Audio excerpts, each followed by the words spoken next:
À cause de l'égoïsme, nous avons raté le pouvoir de la multiplicité.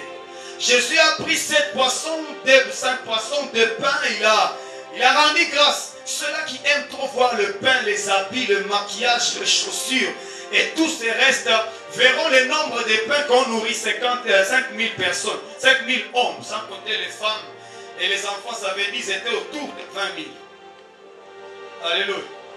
Puisque nous savons que dans une société, les femmes sont toujours nombreuses et les enfants sont toujours nombreux. Amen. Mais ceux-là qui ont la capacité de voir l'action de grâce que Jésus a fait, ce sont ces hommes et ces femmes-là qui auront toujours la capacité d'accéder au miracle de la multiplicité dans leur vie. Il les a donné le pouvoir contre la pauvreté, le pouvoir contre le manque, le pouvoir contre la stagnation, le pouvoir contre l'irresponsabilité, le pouvoir contre le retard, le pouvoir contre les sommeils quand Dieu t'a demandé d'entrer dans la vie de prière et que tu refuses de le faire.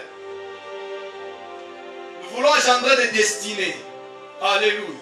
Ça ne viendra pas de soi. La destinée ne viendra pas te faire sortir de ton lit et te dire voilà, la destinée est là, ça s'accomplit. It will not come like that. You have to work for it. Quelqu'un était en train de dire, Dieu les avait dit, le pays où coule le lait et le miel, puisqu'il ne voudrait pas les dire qu'il fallait qu'ils puissent élever des vaches et des abeilles. Le lait et le miel fait beau aux oreilles. Ça fait bien quand on l'entend.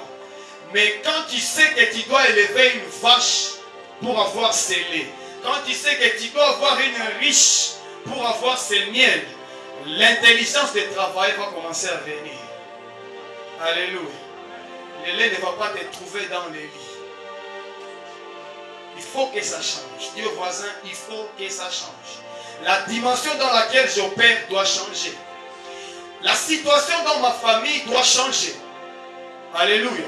La façon dont j'ai pris doit changer.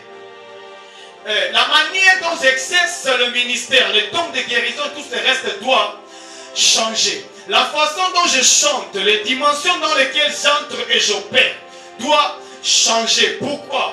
Puisqu'à un moment donné, je dois arrêter de chanter les chants des autres et commencer à chanter ce que moi et le Seigneur avons reçu dans les lieux secrets.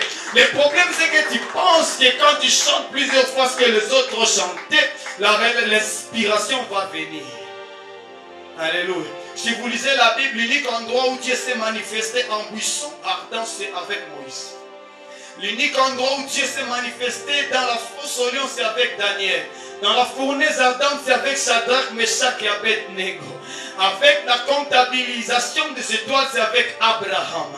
Dans Éden, c'est avec Adam.